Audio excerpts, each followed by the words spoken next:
Annette Oxley here for Tac SHAC Tactical TV. I'm here with Monique, Uji and Paul. You see who kids go named the last time? Yeah, that's about the way things work in this house. Anyway, welcome. Hello. Hi guys. Hectic day, sorry. We've just come back from Pretoria, so yeah, like 5 minutes ago. Spent 3 days in Pretoria this week. Yeah. Ridiculous is that. Gosh. Okay, let's start with that, what happened yesterday. Yeah. Okay, so guys, obviously the biggest thing in the industry, firearms world, which is serious. Really? Don't go backwards. The biggest thing in the firearms world right now is the case, the court case, the order we got. Not we, the order that PFTC and ITA got. Well, the order that PFTC got and ITA has ended up paying a fortune for. Okay, so explain from Wednesday. So you guys know that on the 30th of June, the training qualification expired. So we thought this was the minister must have neglected, or maybe it's because they want to bring CETA back in instead of PFTC as the quality assurer.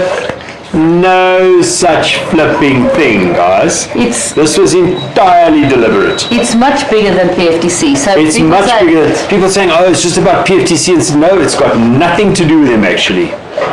What it's got to do with? Okay, so I'm telling the story backwards. So that's wrong. So anyway, PFTC and ITA, or PFTC got an urgent court date against the minister to require that the minister deal with this urgently, or that the training, that the status quo be returned. Then ITA came in as a co-applicant at a later stage and brought a whole lot of new stuff into it. At the end of the day, ITA forced the minister to appear in court. Okay, so not the minister herself, but the minister's legal team, and that was important, and I'll tell you why. So ITA got thrown out of court. They got not thrown out of court, but they were allowed to join it. The court refused to deal with ITA's application in court at the last moment, and they awarded costs against ITA. So people think ITA is a big company, blah, blah, blah. It's not. It's a small company. It's owned by one person. So that one person took one for the team yesterday. Absolutely. Anyway, and all respect to them. Put her money where her mouth was. Yep. And ended up regardless of what the outcome was. She showed up. And got a bit of a thrashing. And GOSA showed up as well. Well, yes. No, but we didn't have any money on we didn't have any skin in the game. But yes, nonetheless, the GOSA was the only other party in the firearms industry, apart from ITA and PFTC, who had to be there because they were applicants, that actually even bothered to show up at court on Wednesday and on Thursday. In support of fellow members of the industry. In support of the entire firearms community, because training underlies competence, and competence is necessary in order to own a firearm. So the bedrock, the absolute foundation of the firearms community is the training. And yet we were the only people in court. Anyway, let's not dwell on that.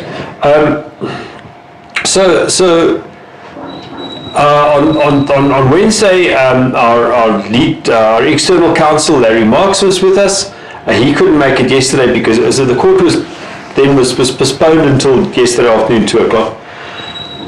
In any case, so Monty and I attended on GOSA's behalf, and man, I'll tell you what. It seemed like everything. The guys were disputing this and disputing that, and there was this thing going on,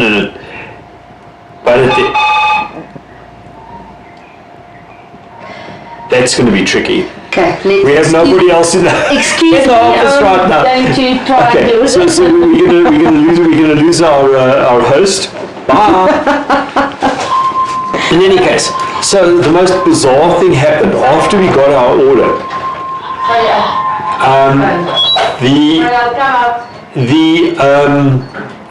It looked as if there must have been about 15 people in court. Yeah. On the government side, on the state side. State side, yep. There were senior counsels, there were junior counsels, there were instructing attorneys. People. And a whole bunch of other people who we assume are from the ministry, or we don't know.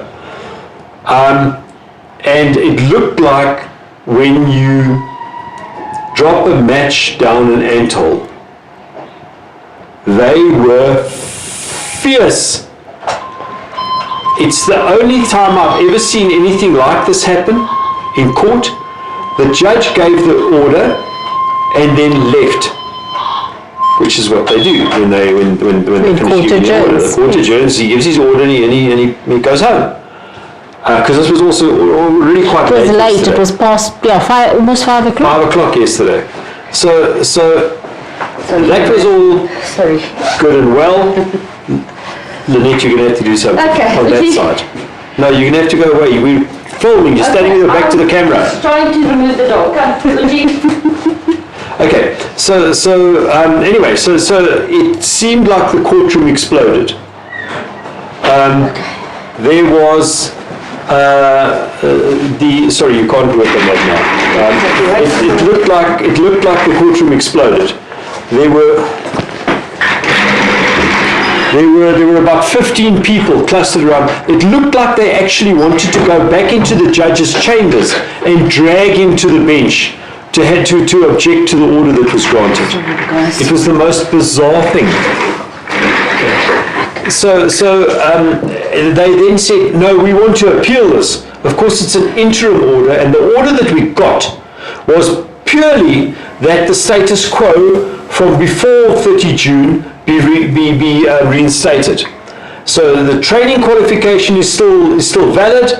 The quality assurer, PFTC, is still in control, and all of the training, accredited training institutions that are registered with PFTC, like Tac SHAC training, for example, everything is as it was until the minister reaches a decision.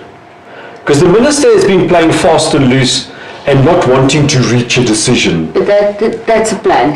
But hang on. So last week, the petrol price, you may remember, should have gone down on Wednesday night, on Tuesday night. But the minister didn't sign the papers because the minister had been moved on.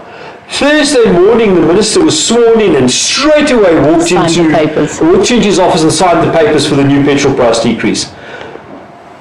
Ministers are our servants. They are there to serve the South African public. The Minister of Energy Affairs could do it.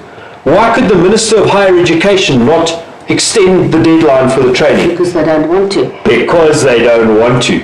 Because it turns out, and we were watching this aghast, because it was like theatre. Things just, things became clear. So suddenly we started realizing, hang on a second, this is not accidental. So the state lied to us on Wednesday, they lied to the judge on Wednesday. They claimed the minister was not reachable because the minister was in Lekgotla. The judge went and did homework on Wednesday night and discovered that in actual fact the new Minister of Higher Education had been in Parliament on Wednesday. So they're not reachable. They weren't in a different place, no cell phone coverage or whatever. The state just lied to the court that the minister was not reachable. So then yesterday, so there's this guy from the instructing attorneys who weren't the state attorneys. It was from Cheadle, Thompson and Hayson, with the instructing attorneys. The guy that was running the case was jogging in and out of the courtroom with his face plastered to his telephone. I would take poison on the fact that he was on the line to the minister the whole time. Because that's when things started changing. That's when the shit started changing. Everything was calm and everything was okay, things were proceeding, and then things just went. So they literally tried to get the judge back on the bench so they could object to the order that he'd already passed down. Why are they so desperate? And that is the question. So we've analysed this a little bit. What they're after, they don't want the system to work. They're not looking for a solution. They want to break the system. This is a long plan. This plan has been in place from the previous minister, Stompie and Zamandi. But it's gone even further back with the proposed amendment bill. Yes, this whole thing is tied together. We first imagined that it was just about replacing PFTC with CETA to get jobs for PELs. It's not. It's about your right to own a firearm. Remember, according to Schedule 2, or Paragraph 2 of the Act, you have to have a competence in order to own a firearm. What do you need for a competence? You need proficiency training. If you can't get proficiency training, if the training goes away, the competence goes away. If the competence goes away, the ability to own a firearm goes away. And this would put the brakes on firearm ownership for everyone who doesn't already have a proficiency. Big time. Because there would be no more training unit standard. So think back about the bill. What did they go after? Self-defense? And then self-loading rifles. And then self-loading rifles. Think back about what happened to the proposed amendment bills, and then you will understand where we're coming from. And the person was the chief counsel previously for Gun-Free South Africa or not in previous matters. Cheadle, Thompson, and Haysom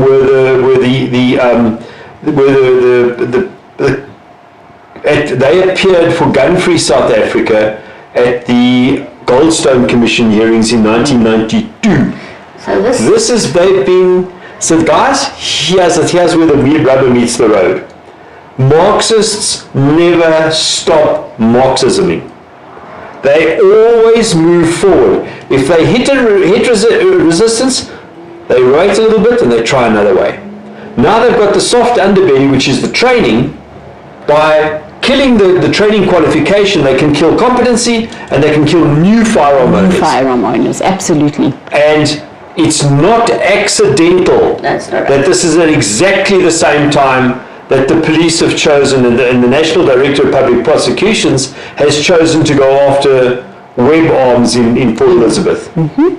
Not that I'm trying to paint them as innocent in any way, shape or form, but it's just coincidental, and I don't believe in coincidences.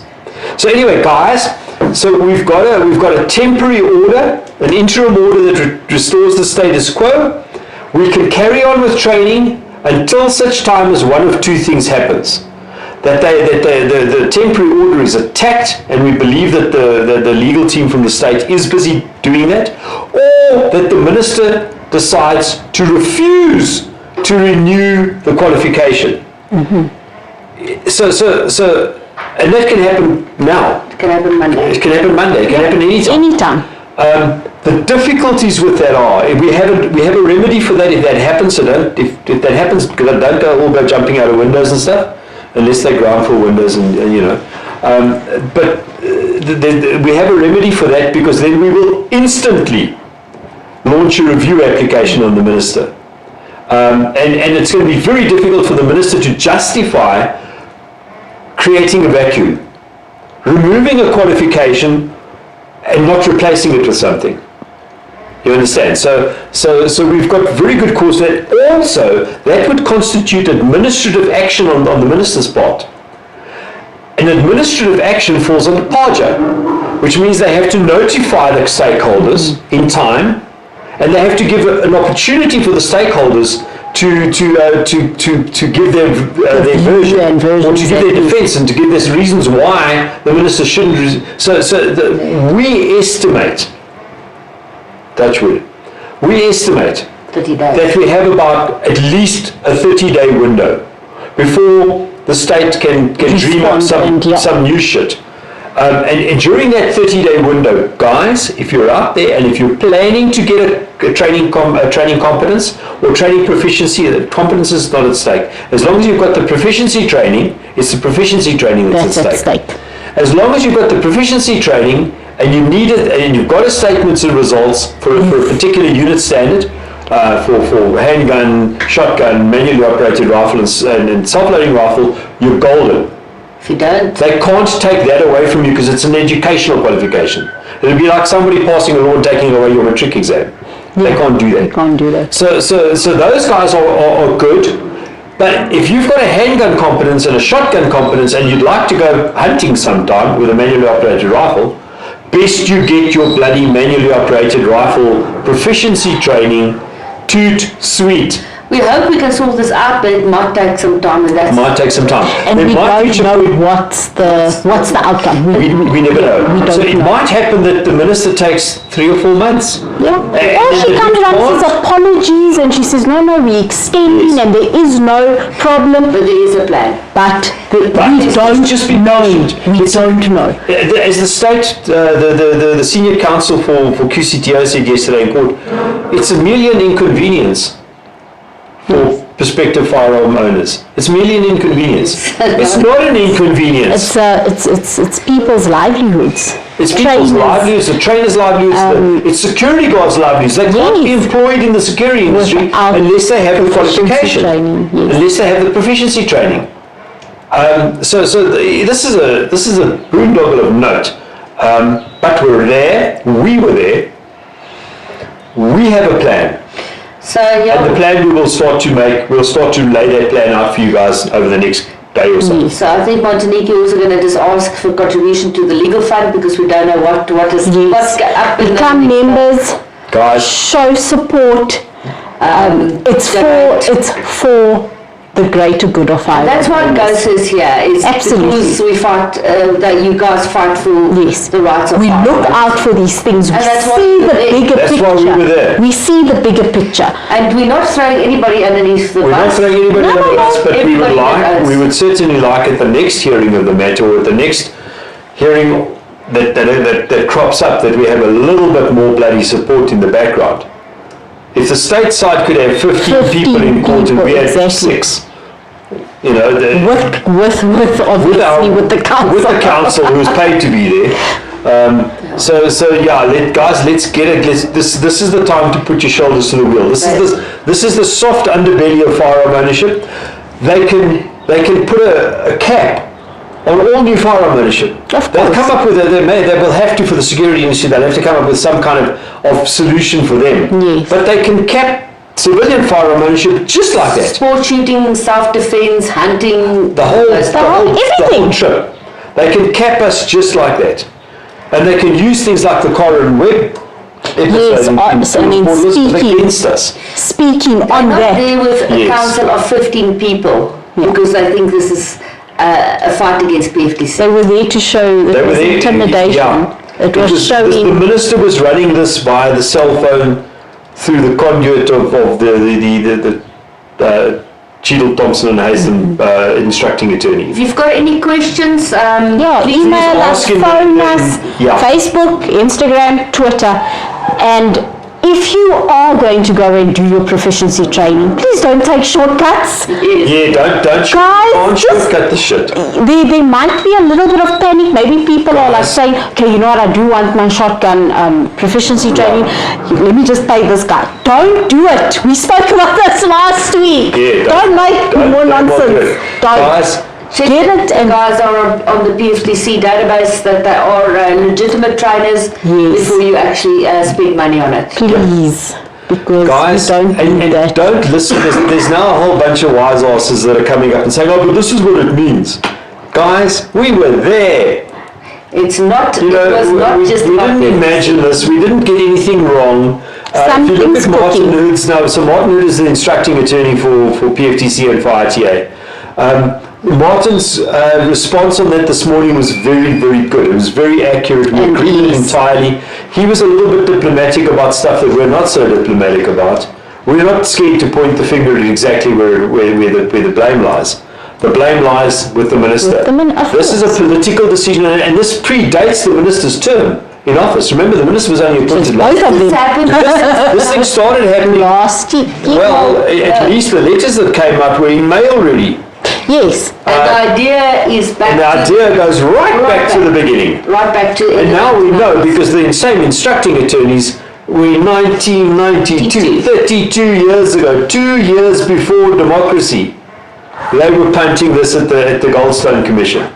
So yes, That's where it goes back. It is real, guys. It's They're always really real. at us. They're always going to be something. going to be coming for us. Yeah. Always. Well, I remember that when we got our order in 2018 in the North Gauteng High Court in front of Bolhuis, that the instructing attorney, although the senior counsel for the state turned around to us and said, "This is not over." Yeah, it's not over. And this is what it is. And none of us has realised that this is how they were. We didn't think this was. They must. They've got to make a plan. No, they don't have to make a plan. They can crash the system. They can crash the this system. was thoroughly thought out. This was thoroughly done. This was thoroughly planned. Anyway, guys, let's not talk too much about that anymore because we could take up another half an hour pitching. You know what to do, guys. Etc. Join GOSA. Join GOSA and also support legal funding because we might have another fight. We have. No, we definitely have. So there will be details or ask on the Facebook page and we'll send over here. Guys, please, I know it's tough times. Use the donation button on the GOSA Facebook group. At the top there, it's the cheapest way to get money to us. In other words, the banks don't strip out a significant percentage of it. We've got a cause account with PayFast, and it's the lowest way, the cheapest way to get money to us, and it comes directly to us. Doesn't go through anybody else.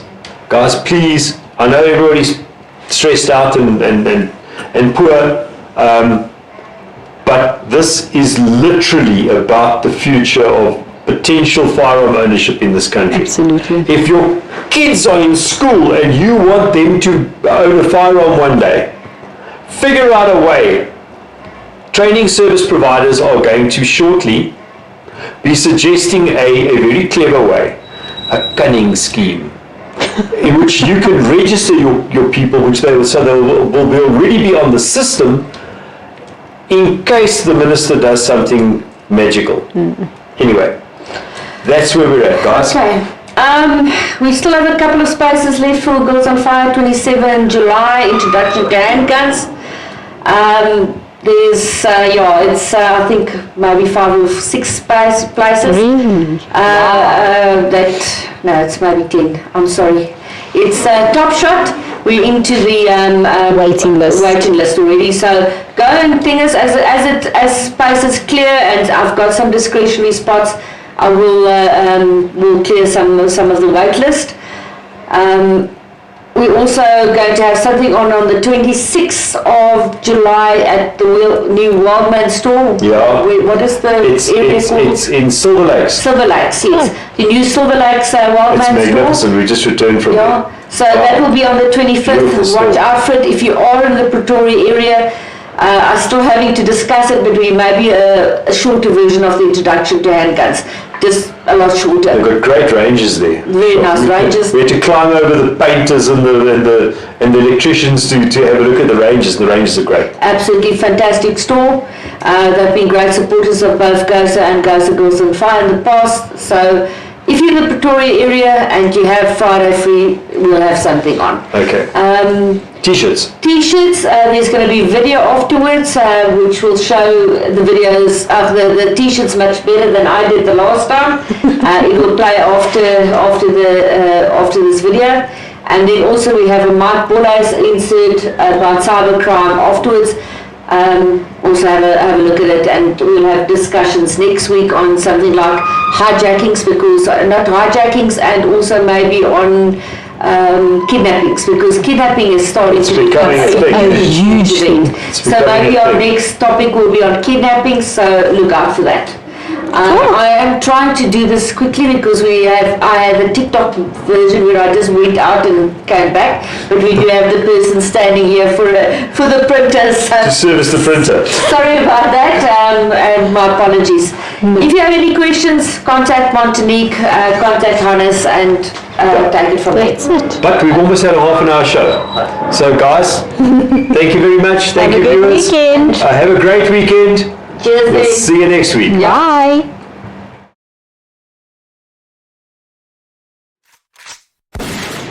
I'm a girl on fire. I'm not a victim. A girl on fire.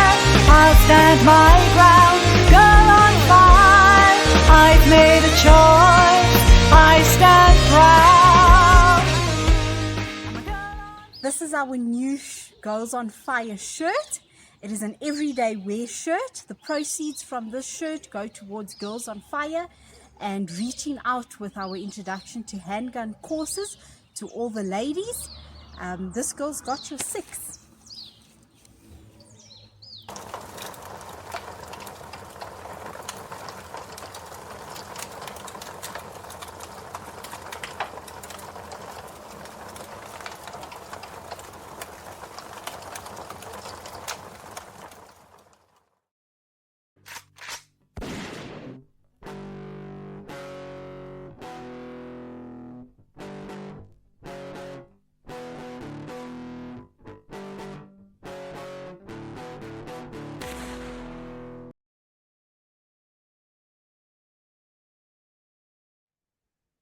Lynette Oxley for Tac SHAC Tactical TV. I'm here with Mike Bolhuis. Welcome, Mike. How are you doing this today? How's it, guys? We're all good. God is good to us and we are safe. So you are from Specialized Security Services. Tell us a little bit about you as an introduction, as well as what you're saying is happening with crime right now. My name is Mike Bolhuis. We are specialist investigators into serious violent, serious economic, and serious cyber crimes. We've been doing this for more or less 40 years, but especially in the last 20 years. And we concentrate on the worst of the worst cases that this country can bring, but we are national and international. The present crime rate has risen again. It was a bit quiet before and during the elections, but it has escalated again, especially in the areas of hijackings and kidnappings. I've seen a couple of kidnappings in the news in the last week or so again. So that's definitely in the increase. Yes, it is. And those are the ones that are exposed. There are many, many more. Not every crime in any and all cities are always exposed. Many of them, most of them, aren't or is not written about. It's just obviously reported at the police stations, but the public does not really know the extent of and how severe it is and how much crimes are being committed. Absolutely. Today we want to just talk a little bit about dating sites and cybersecurity. Can you tell us a little bit more about which platforms are used? What is the process that these criminals use? How does it impact victims, and suggestions from yourself? Well, cybercrime is the biggest crime in the world. It's also the biggest crime in our country. And it's got to do with digital and electronic communications. After our interview, I'll give a brief interview on cybercrime. You may put all our projects out there. We do extensive projects, which leaves the reader informed behind. I would highly suggest that you thoroughly study them.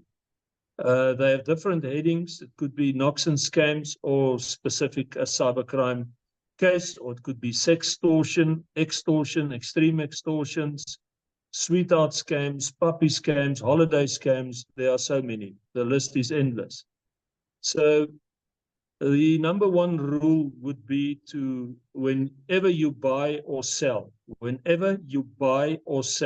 is to do a thorough identification, evaluation, a risk analysis, a platform track tracing, profile, cybercrime investigation. Yes, all those things you need to do it, whether it's something small or something big. The first part is obviously the most important, and that with that said, is you just don't open up any link. You cannot just open up any link. You don't know what the link is about, leave it. If it's important, people will contact you directly. But if you cannot help yourself, you want to know what it is, don't open the link, but ask somebody that knows or has a bit more knowledge than you. What is this link about? Can I open it? Can I get involved? And then obviously all the other things that I've said must be followed.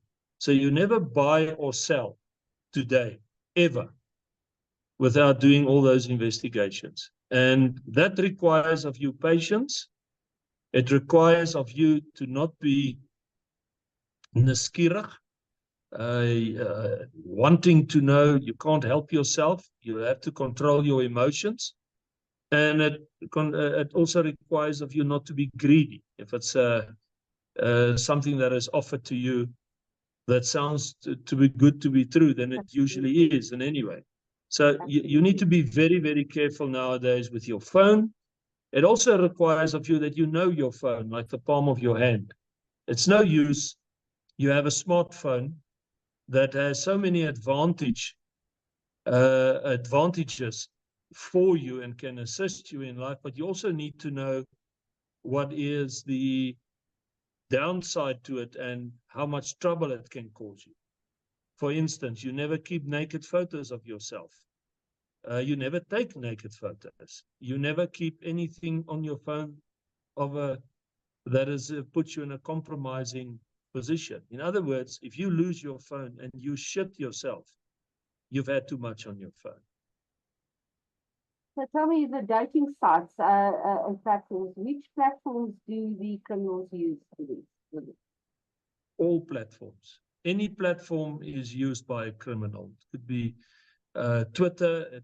It's all starting platforms. Could be Facebook, email, WhatsApp, direct calls, any electronic and digital device or communications are being used by the criminals. There's not a criminal in this world that can actually commit a crime without having a phone, because his phone is his go-to guy and his device that he uses and assists him in planning and committing his crime and even getting away with the crime. So it's usually fake profiles that's used, am I correct? Say again? It's usually fake profiles that's used, am I correct? Yeah, criminals, depending what scam or knock or what crime they want to commit, they will usually, most of the time, use fake identities or stolen identities.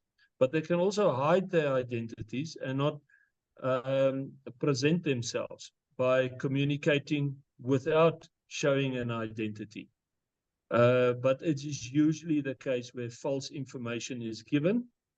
They're going to, for instance, not do things on video call, and they're not going to send their ID and their addresses and full names, surname, email details, and stuff like that. And if they need to convince somebody to get involved and it's required, they will use fake information.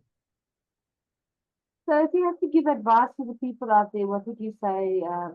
What would you say to the public in terms of cybercrime? Well, I've already said, and that's very important, never buy or sell unless you do those 5, 6 things that I've mentioned there. It's important to re-watch this video and actually pause and write these things down. But it's all in our projects as well. And secondly, I've also answered that by saying, read our projects. Everything we discuss here today has been discussed many a times before and is very conveniently, for all your sakes, on black and white, available on our projects. Where can we look for that, But if Mark? I were to, sorry? Where can we look for that, all of the projects? I know you do have a WhatsApp group, but you also do have a website, am I correct? Yeah, we will, you have our information, and on my complete electronic business card is available, and she will place it for you after this video, which is very user-friendly and self-explanatory. And if you were to go in my Facebook and you join and you put in the word project, then all the projects will arise, and then you can pick and choose. There are many, from murder, kidnappings, hijackings, all the animal scams, cybercrime scams, sweetheart scams, etc., etc., and then all the media outlets information, because the media contacts us constantly, and via the media we also inform the public. All our media related information has one absolute agenda, and that is to leave the public informed behind. In other words, we will tell about an investigation, but we will always give advice. And the investigation in itself will be information that can make you make informed decisions. With that said as well, my telephone number is there, but call me when there's an extreme case. If there's not an extreme case and you just need advice or it's a small case, you can WhatsApp me. Always short and sweet, typed, not a voice note. Typed, just stating the problem, short and sweet, and your request. I will revert back with a short voice note and what it would cost, or if it's for free.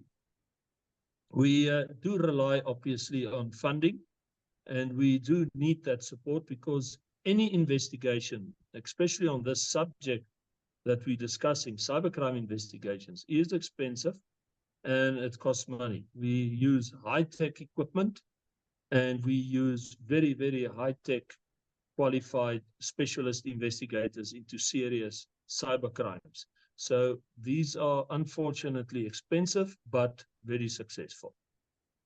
So tell me a little bit about your other projects that you're busy with right now. You're busy filming a new TV series. Can you tell us a little bit about that?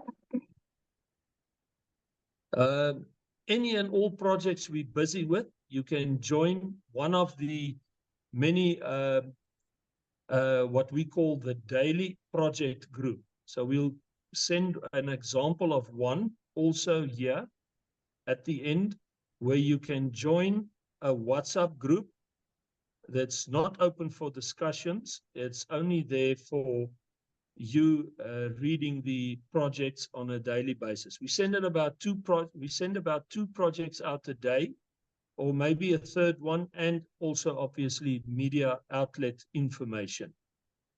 And that's every day. So you will know exactly what we're doing constantly. And then the rest and all other will be available on Facebook.